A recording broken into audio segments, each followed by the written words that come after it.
The Master's Mysteries. Tales of Magical Mastery, Episode 53.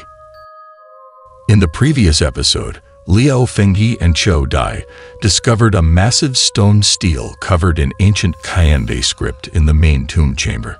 According to Chou Dai, the stele records a great shamanic war that took place 500 years ago, which piqued Liao Fengyi's interest. Based on the inscriptions on the stele and her own knowledge of shamanism, Chou Dai narrated a fascinating secret history of the shamans to Liao Fengyi. It is said that shamanism originated from Changbai Mountain and was initially established by the ancient ancestors based on their understanding of all living beings in heaven and earth. However, after thousands of years of evolution and dissemination, shamanism gradually split into three main branches. The first branch was passed down among the nomadic tribes in the north of Liao, still referred to as shamans, and their transmission method was wild and unrestrained. However, the secret arts of the nomadic shamans were relatively concentrated in the hands of the powerful, with only the high priest and the chieftain having the ability to master them. Legend has it that at its peak, the supreme leader of the tribe was also the high priest, a divine figure who possessed both imperial and religious authority. It is said that this supreme leader used secret arts to control the White Wolf King of the northern desert at that time, thereby controlling the entire grasslands wolf pack. Simultaneously, he sealed the souls of these ferocious wolves into his own army using secret arts. In battle, every warrior transformed into bloodthirsty wolf demons, their combat prowess beyond measure. They were invincible in attacking cities and breaking through fortresses, becoming the most terrifying presence in the northern region of Liao. Of course, because the wolf demons were naturally bloodthirsty, incidents of slaughtering cities and massacring towns occurred frequently. The soldiers of the army were ferocious, sparing even the children when they went on a killing spree. The other branch spread among the Cayenne people and was known as the Xian Dao. At one time, it became the state religion and essentially involved communicating with animal spirits to achieve the goal of cultivating immortality. However, the Cayenne people used strange dances to summon immortal spirits, using peculiar masks as a medium. Likewise, priests communicated with immortal spirits, but they were chosen by the immortals as puppets. Once possessed by the immortal spirits, the priests lost their consciousness. Instead, they completely transformed into the summoned immortals. It is said that after being possessed by immortal spirits, even the priests themselves would become like animals, exhibiting extreme eeriness and horror. The third branch is from the Central Plains, and after being introduced to the Central Plains, it mainly spread outside Shanhaiguan, known as the Chuma Xian. The Chuma Xian combines the ideas of Taoism from the Central Plains. They serve the immortals to help people dispel evil and cure diseases, accumulating yin virtue for the immortals and blessings for themselves. This harmonious and natural way is very good, as it does not require battles. Therefore, most of the Chuma are gentle immortals, and most of the Chuma Xian practitioners are women. However, it was also because of this that 500 years ago, a joint invasion by the nomadic tribes and the Cayenne people broke into the Central Plains. The nomadic tribes burned, killed, and looted, occupying many cities. The Cayenne side was no exception. However, they targeted the practicing immortals, robbing them of their inner cores, resulting in countless casualties among the common people and the Chuma spirits. They were helpless and unable to resist. At this critical moment, a person emerged from a millennium-old tree cave in Changbai Mountain. This person wore rough hemp clothes, held a pitch-black ancient sword in hand, and wore a bamboo hat that concealed his face. No one had seen his true appearance. At that time, the leader of the nomadic tribe was the White Wolf King, and the Cayenne priests were led by the demon Aizhao. Both were fierce and bloodthirsty characters.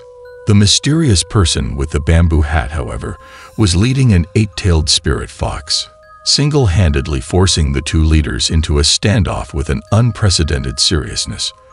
Then, a great battle erupted in Changbai Mountain.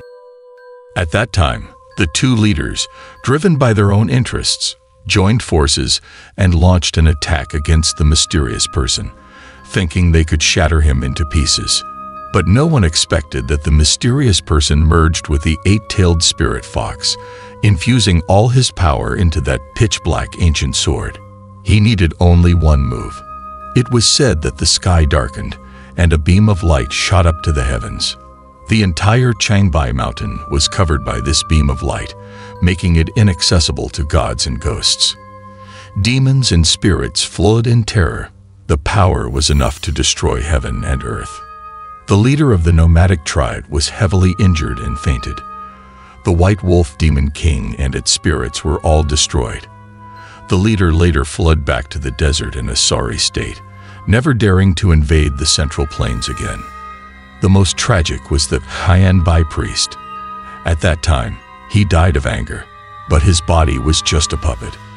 The true controller of the body was the demon eye Zhao. At the moment of the priest's death, the demon eyes glowed strangely. But with the host's death, the fate of the demon eye Zhao was also sealed. It was said that it changed between human form and the Zhao's body several times. In the end, its soul dispersed, and its body and spirit were annihilated. A warning to you all, do not incite the immortals to do evil.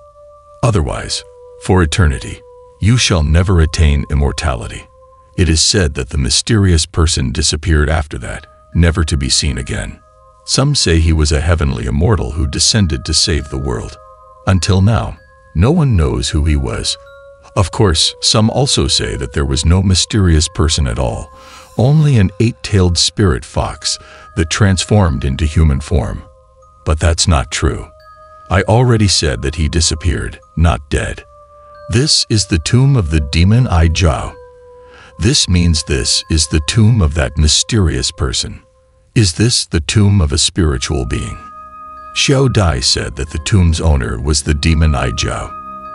In the past, this area belonged to the Tianbi territory, and the Tianbi people found the bodies of the high priest and the demon eye Zhao and buried them here. This is a tomb built by the Tianbi people for the demon eye Zhao.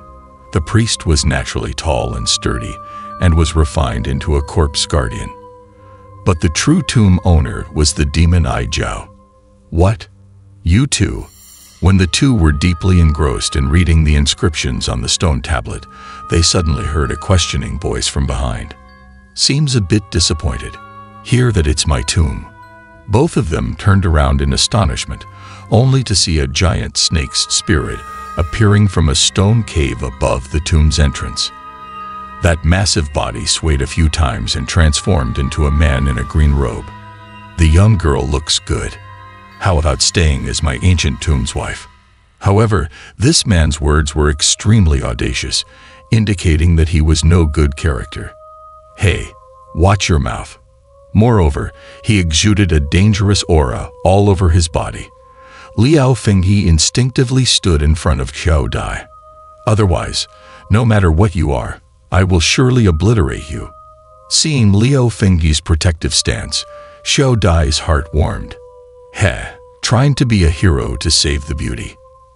But that fellow clearly didn't take Liao Fenghe seriously and sneered contemptuously.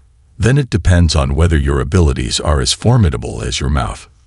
Subsequently, that eerie left eye emitted a dazzling green light. Be careful of his eyes. Upon seeing this, Xiao Dai hurriedly warned, but it was too late. Liao Fenghe was already enveloped in the dazzling light. After a strong light passed, Liao Fenghe found himself in a vast black space, with an endless sea of blood beneath his feet. In an instant, Liao Fenghe understood that he had fallen under his opponent's illusion technique. But now, his soul was drawn into wherever the demon eye Zhao was taking him. How could he break free from this? While Liao Fenghe pondered in distress, a dangerous aura emanated from behind him. Liao Fenghe turned around to see 3 red snakes glaring at him with malevolence. Before Liao Fenghe could react, the 3 snakes pounced ferociously. If this were the real world, Liao Fengyi wouldn't be afraid.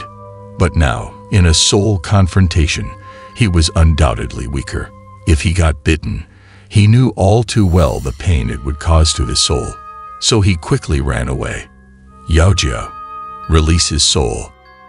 Back in the tomb, Xiao Dai anxiously watched Liao Fengyi's stiff body, and she yelled at the demon-eyed Zhao. What if I don't release him? Then don't blame me for being impolite.